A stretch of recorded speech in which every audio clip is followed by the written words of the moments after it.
യേശുക്രിസ്തുവിൻ്റെ പരിശുദ്ധമായ നാമത്തിൽ എല്ലാവർക്കും എൻ്റെ സ്നേഹവന്ദനം അറിയിക്കുന്നു. മോർണിംഗ് ഡ്യൂവിലേക്ക് ഏവർക്കും സ്വാഗതം. കഴിഞ്ഞ ദിവസം നമുക്ക് വളരെ അനുഗ്രഹിക്കപ്പെട്ട ആത്മീക വചനചിന്തയിലൂടെ കടന്നു പോകാൻ തക്കോണം ദൈവം നമ്മെ സഹായിച്ചല്ലോ. പ്രത്യേകിച്ച് അബ്രഹാമുമായിട്ടുള്ള ബന്ധത്തിൽ ദൈവം എങ്ങനെയാണ് അബ്രഹാമിനോട് ഇടപെടുന്നത്, തിരിച്ച് അബ്രഹാം ദൈവത്തോട് എങ്ങനെയാണ് പ്രതികരിക്കുന്നത്, ഈ കാര്യങ്ങളെല്ലാം തന്നെ നമ്മൾ പഠിക്കുമ്പോൾ നമുക്ക് ദൈവത്തോട് എപ്രകാരമുള്ള ബന്ധമാണ് ആവശ്യം, നമ്മൾ ദൈവത്തോട് എങ്ങനെയാണ് പ്രതികരിക്കേണ്ടത്, ദൈവം നമുക്ക് വേണ്ടി ഒരുക്കിയിരിക്കുന്നതായ ആ കരുതലുകൾ എന്താണ്, ദൈവത്തിൻ്റെ നിത്യതയുടെ പദ്ധതികൾ എന്താണ്, ഇതൊക്കെ നമുക്ക് ഈ വേദഭാഗങ്ങളിൽ നിന്നും മനസ്സിലാക്കുവാൻ തക്കോണം ദൈവം നമ്മെ സഹായിക്കുന്നല്ലോ. കഴിഞ്ഞ ദിവസം നമ്മൾ സംസാരിച്ചതായ വിഷയം, അബ്രഹാം ദൈവത്തോട് എപ്രകാരം ചോദിച്ചു, ദൈവമേ ഈ ഒരു വാഗ്ദത്തമൊക്കെ അല്ലെങ്കിൽ ദേശം എനിക്ക് കൈവശമാക്കുവാൻ കഴിയും എന്നുള്ളതായ ആ വാഗ്ദത്തത്തിന് എന്താണ് എനിക്ക് അടയാളം, അതായത് എനിക്ക് അതിനൊരു ഉറപ്പ് ലഭിക്കണം, അതിന് നീ എന്താണ് ഒരു അടയാളം എനിക്ക് വേണ്ടി ചെയ്യാൻ പോകുന്നത്. അതിന് ദൈവം അബ്രഹാമിനോട് പറഞ്ഞ കാര്യമാണ് നമ്മൾ കഴിഞ്ഞ ദിവസം വായിച്ചു നിർത്തിയത്. ഉൽപ്പത്തി പുസ്തകം 15-ാം അധ്യായം അതിൻ്റെ 9-ാമത്തെ വാക്യം.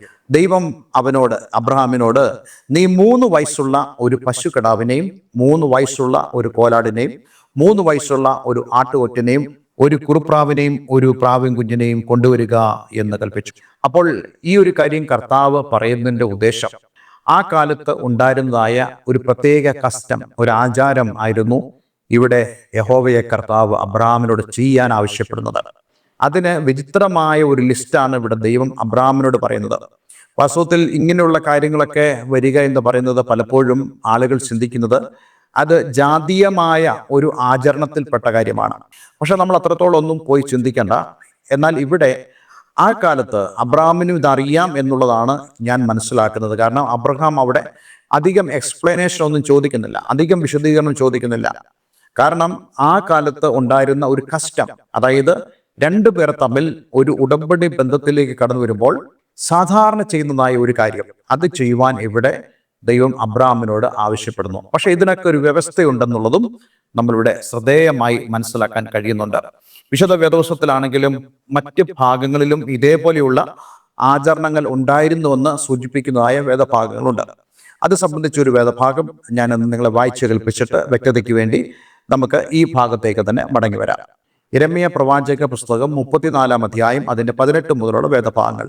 കാളക്കുട്ടിയെ 2ആയി പിളർന്ന് അതിൻ്റെ പിളർപ്പുകളുടെ നടുവെ കടന്നുകൊണ്ട് എൻ്റെ മുമ്പാകെ ചെയ്ത നിയമത്തിലെ സംഗതികൾ നിവർത്തിക്കാതെ എൻ്റെ നിയമം ലംഘിച്ചിരിക്കുന്നവരെ, കാളക്കുട്ടിയുടെ പിളർപ്പുകളുടെ നടുവെ കടന്നുപോയ യഹൂദ പ്രഭുക്കന്മാരെയും യെരൂശലേം പ്രഭുക്കന്മാരെയും ഷണ്ഡന്മാരെയും പുരോഹിതന്മാരെയും ദേശത്തിലെ സകല ജനത്തെയും തന്നെ ഞാൻ ഏൽപ്പിക്കും. അപ്പോൾ ഇങ്ങനെയുള്ള കസ്റ്റം അബ്രഹാമിന്റെ കാലത്ത് മാത്രമായിരുന്നില്ല, പിന്നീടുള്ള സന്ദർഭങ്ങളിലും നമുക്ക് കാണാൻ സാധിക്കുന്നുണ്ട്. ഈ കസ്റ്റം പ്രധാനമായിട്ടും ഒരു ഉടമ്പടി ബന്ധത്തിലേക്ക് വരുമ്പോൾ ചെയ്യുന്നതാണ്. അതിനർത്ഥം ഈ പറയപ്പെടുന്നതായ മൃഗങ്ങൾ, പക്ഷികൾ, അവയെ 2ആയിട്ട് കീറി മുറിച്ച് അതിൻ്റെ പിളർപ്പുകൾ 2 വ്യത്യസ്ത സ്ഥലങ്ങളിലേക്ക് വെച്ചിട്ട് അതിൻ്റെ നടുവിലൂടെ ഈ ഉടമ്പടി ബന്ധത്തിലേക്ക് കടന്നു പോകുന്ന ആളുകൾ, ആ പാർട്ടികൾ, അവർ അതിലൂടെ അങ്ങോട്ടും ഇങ്ങോട്ടും നടക്കും. ഇത് ചെയ്യുമ്പോൾ അവർ പ്രധാനമായും അവരുടെ നാവിലൂടെ ഉരുവിടുന്നത് ആ കരാറിൽ പറയുന്നതായ വ്യവസ്ഥയായിരുന്നു. അവർ അങ്ങോട്ടും ഇങ്ങോട്ടും ഇത് പറഞ്ഞ് നടക്കുമ്പോൾ ആ നിയമം, ആ ഉടമ്പടി പ്രാബല്യത്തിൽ വന്നു എന്നുള്ളതാണ് സൂചിപ്പിക്കുന്നത്. അപ്പോൾ അങ്ങനെയാണെങ്കിൽ ഇവിടെ ദൈവം അബ്രഹാമിന് ഒരു അടയാളമായി ചെയ്യാൻ ആഗ്രഹിക്കുന്നത്, ഇങ്ങനെ അബ്രഹാം പിളർക്കുന്നതായ ഈ മൃഗങ്ങൾ, അതേപോലെ തന്നെ പക്ഷികൾ, അവയുടെ നടുവിലൂടെ ദൈവവും അബ്രഹാമും തമ്മിൽ നടന്നുകൊണ്ട് ഈ ഉടമ്പടിയുടെ വിശദാംശങ്ങൾ സംസാരിച്ച് ഈ ഉടമ്പടി പ്രാബല്യത്തിൽ വരുത്തും എന്നുള്ളതായിരുന്നു. ഇവിടെ നമുക്ക് ഈ ഒരു വേദഭാഗത്തിൽ എന്നാൽ ഇതിൽ നിന്നൊക്കെ വ്യത്യസ്തമായ ചില കാര്യങ്ങളും നമുക്ക് കാണുവാൻ കഴിയുന്നുണ്ട്. അതിനർത്ഥം ദൈവത്തിൻ്റെ രീതിയിലാണ് നമ്മളോടുള്ള ബന്ധത്തിൽ ദൈവം ഉടമ്പടികൾ ചെയ്യുന്നത് എന്നുള്ളതാണ്. ഇതാണ് നമ്മൾ ഇതിലൂടെ പ്രധാനമായിട്ടും മനസ്സിലാക്കുന്നത്. ഉൽപ്പത്തി പുസ്തകം 15-ാം അധ്യായം അതിൻ്റെ 10-ാം വാക്യം നമ്മൾ ഇങ്ങനെ വായിക്കുന്നു. ഇവയൊക്കെയും അവൻ കൊണ്ടുവന്ന് ഒത്ത നടുവെ പിളർന്ന് ഭാഗങ്ങളെ നേർക്ക് നേരെ വെച്ചു, പക്ഷികളെയോ അവൻ പിളർന്നില്ല. ഉടലുകളിന്മേൽ റാഞ്ചിൻ പക്ഷികൾ ഇറങ്ങി വന്നപ്പോൾ അബ്രഹാം അവയെ ആട്ടിക്കളഞ്ഞു.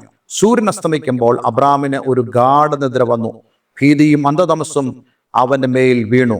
അപ്പോൾ ദൈവം അബ്രാമിനോട്, നിന്റെ സന്തതി സ്വന്തമല്ലാത്ത ദേശത്ത് 400 സംവത്സരം പ്രവാസികളായിരുന്ന ആ ദേശക്കാരെ സേവിക്കും.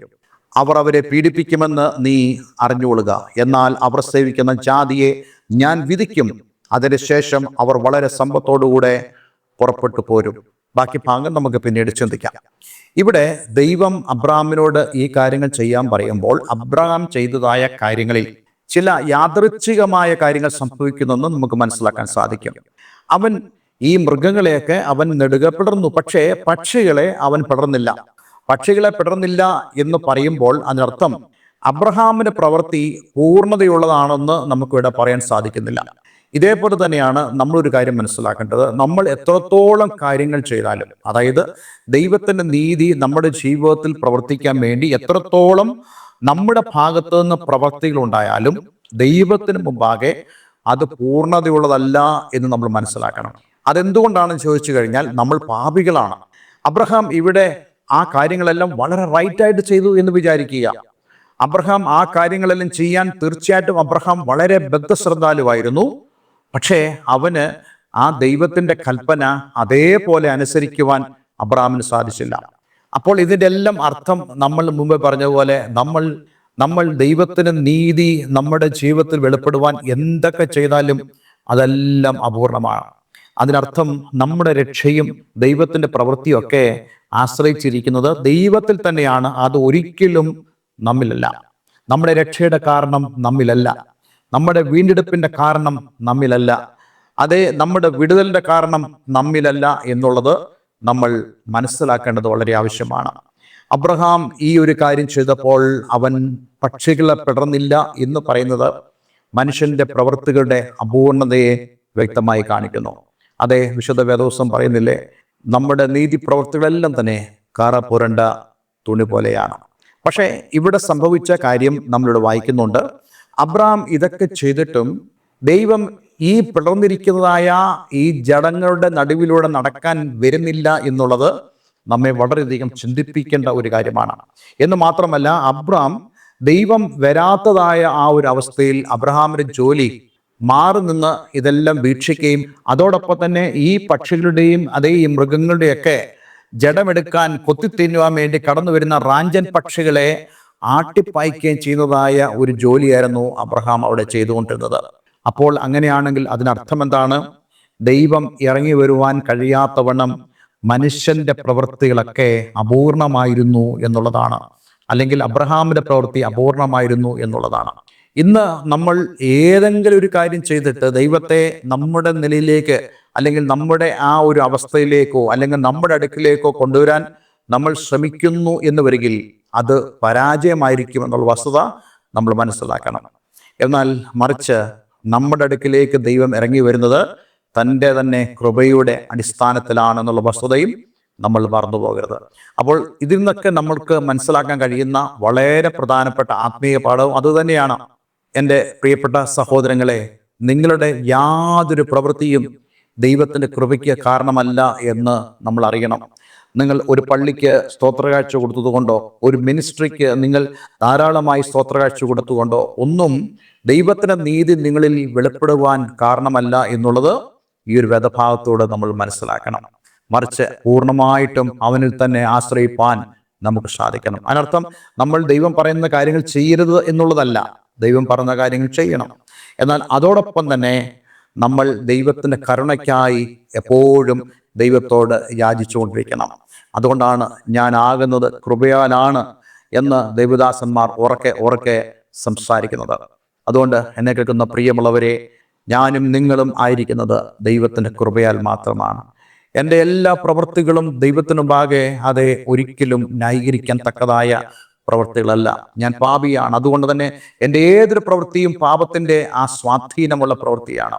പക്ഷെ ഞാൻ അനുഭവിക്കുന്ന ആ ദൈവിക നന്മകളെല്ലാം തന്നെ ദൈവത്തിൻ്റെ കൃപയാൽ ഒന്ന് മാത്രമാണ്. ഒന്നിനും ഞാൻ യോഗ്യനല്ല എന്നുള്ള വസ്തുത നമ്മളിവിടെ മനസ്സിലാക്കണം. അപ്പോൾ അത് മനസ്സിലാക്കിക്കൊണ്ട് ഇന്ന് നമുക്ക് നമ്മെ തന്നെ ദൈവരംഗിലേക്ക് നമുക്ക് ഏൽപ്പിച്ചു കൊടുക്കാം. അടുത്ത ദിവസം നമ്മൾ ഇതിൻ്റെ ബാക്കി ഭാഗങ്ങൾ ചിന്തിക്കുന്നതാണ്. കൂടുതൽ ആഴമേറിയ കാര്യങ്ങൾ നമുക്കവിടെ ചിന്തിക്കുവാനുണ്ട്. അതുകൊണ്ട് നമുക്ക് നമ്മെ തന്നെ ദൈവരംഗിലേക്ക് സമർപ്പിക്കാം.